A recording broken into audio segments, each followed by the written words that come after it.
Trump was up there having a ton of fun. They've been chasing this guy for 8 years, trying to put him in prison. In anything that he said, where's the lie? Genuinely, if there was anything vitriolic that came out of his lips, I mean, they couldn't even stand up for this kid that was cancer survivor. And you're not human if you can't stand up and clap for a kid who survived brain cancer and who has gone through multiple brain surgeries and just wants to serve the community and just wants to help people.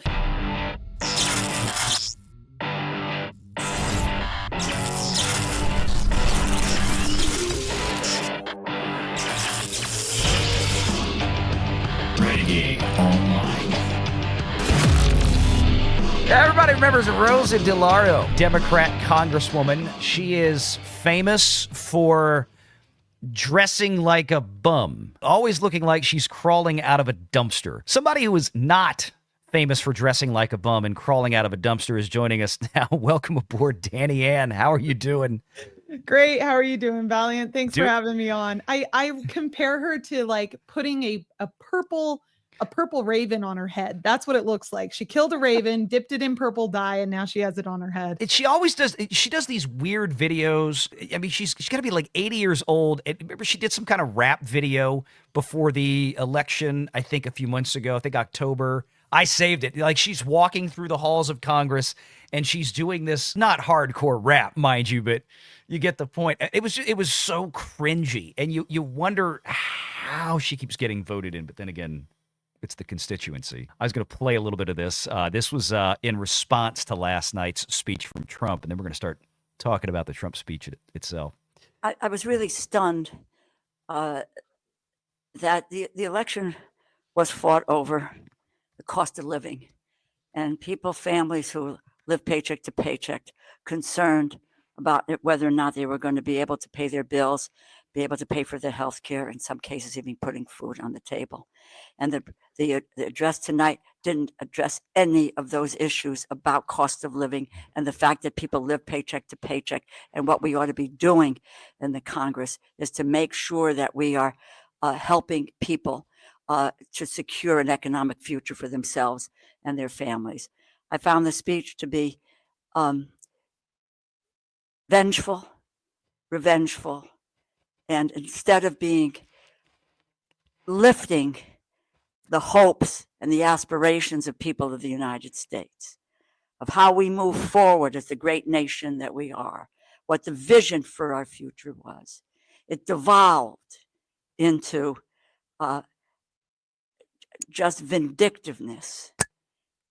You know, I didn't really get it as vindictive. I think Trump was up there having a ton of fun, number one. And number two, they've been chasing this guy for 8 years, trying to put him in prison. In anything that he said, where's the lie?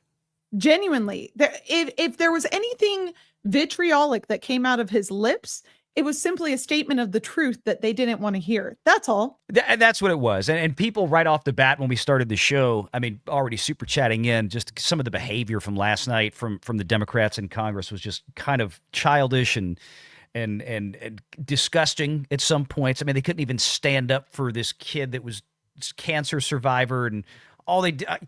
Your Secret Service director hands him a badge. He'd stand up and clap for the kid. It's become a litmus test for me, and I don't believe in those, but I'm there now. I'm like, you're not human if you can't stand up and clap for a kid who survived brain cancer and who has gone through multiple brain surgeries and just wants to serve the community and just wants to help people. And did you see the video of that same kid being attacked or being made fun of by his peers, just slightly older kids in the neighborhood? I had not. Oh, it's sickening. I almost don't want to pull it up, but it's really sickening. And that video came out, I think, last year. And so to go from that to now being in the White House, being appreciated and being wanted for what his desires are and what his goals are in life is just such a beautiful thing to be. And that's what it is. He stands up for everything that the left, and when I say the left, I mean the progressive left that has taken over the vast majority of the Democrat Party. Mm-hmm. This was not a good look, by the way, on Democrats at all last night. No. I don't think a single Democrat looks at last night and goes, yeah, that reflects the values of my party. That's my hope. My hope is that most Democrats look at that and go, reasonably speaking, that was a disaster. But he encapsulates everything that progressive leftists hate, which is a young man who's otherwise disabled, disadvantaged, has had everything in his life thrown against him. He's Black, he lives in the South, and he wants to be a police officer because he believes in the American dream and he wants to see his community do better and be better.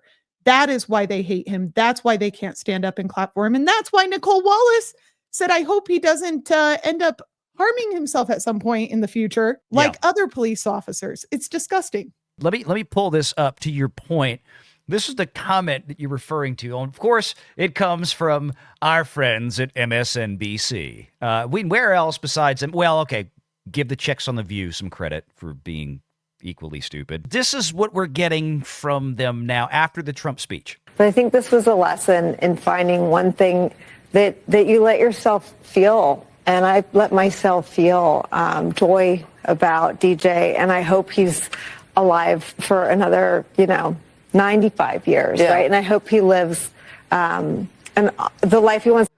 She could have stopped there and we would have been fine.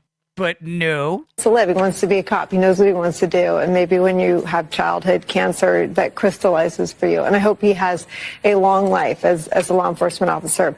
But I hope he never has to defend the United States Capitol against Donald Trump's supporters. And if he does, I hope he isn't one of the 6 who loses his life to suicide. And I hope he isn't one who has to testify against the people who carried out acts of seditious conspiracy and then live to see Donald Trump pardon those people. I'm sorry. I don't mean to laugh, but watching it the first time I went WTF. And that was my first response. Watching it again, I feel like, what? What Lululemon world are you living in, lady? It is just so abhorrent. Her comments. Is that where her brain goes? That's clearly where her brain goes, right? Like that's her train of thought. Yes, it seems to be endemic of a lot of people on that side. It's just what's so bizarre, and we've watched the media just implode. And I mean, this audience knows that we've covered for years. We've covered the entertainment side or the business side of entertainment in Hollywood.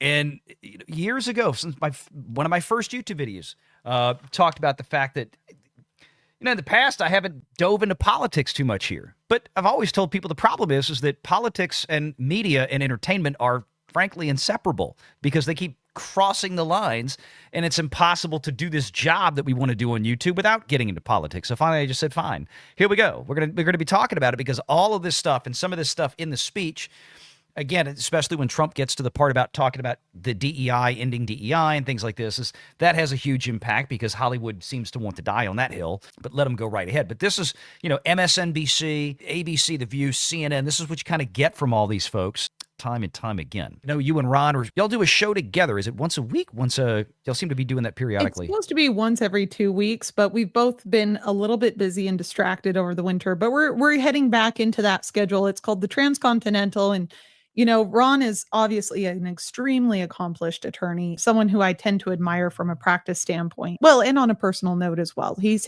a great guy from all accounts, from all that I know. I reached out to him and I said, hey, I want to learn from you. I would really love to do a show with you. And he was gracious enough to grant me that opportunity. And it's been a wonderful learning experience together. That's amazing. And that's the best part about YouTube is meeting new people and getting to make those kind of connections. I think that's been the most fun part for me. I mean, I don't do this. I'm like you. I don't do this as a full-time job, but it's kind of become a fun thing to do on the side. I know your areas of expertise, practice. What is it that brought you into this game? So I used to do family law for a minute there what brought me into this game is I was actually running for DA. So I had been following politics all through my undergrad. I worked at the State Department. I worked over at the governor's office. And the more that I studied national and international policy, I realized the number one problem that we have with justice in our justice system is these corrupt DAs. And so I decided to run for office. And then as I was running for office at the same time, the Kyle Rittenhouse trial was going on. And then soon thereafter, they had the Johnny Depp trial going on at the same time. And I was watching Legal Vices and I said, oh my gosh, this guy's brilliant. And then it turns out that we both speak Korean. I had lived in Korea and we're both attorneys. We went to the same law schools. I said, oh my gosh, I have to learn more. I want to come on your show. And so he graciously allowed me to, and he encouraged me. He said, why don't you go and start your own show? Because after the election, obviously I didn't win. And afterwards, he said, you still are passionate about these things. You still want to tell people about these things and tell the stories of these victims. Why don't you start your show? And I said, yeah, let's do that. So I've really enjoyed it. It's been a passion project of mine. It's been a ton of fun. We have a ton of fun on our show. We do politics and legal stuff because honestly, law is directly downstream of politics, directly downstream.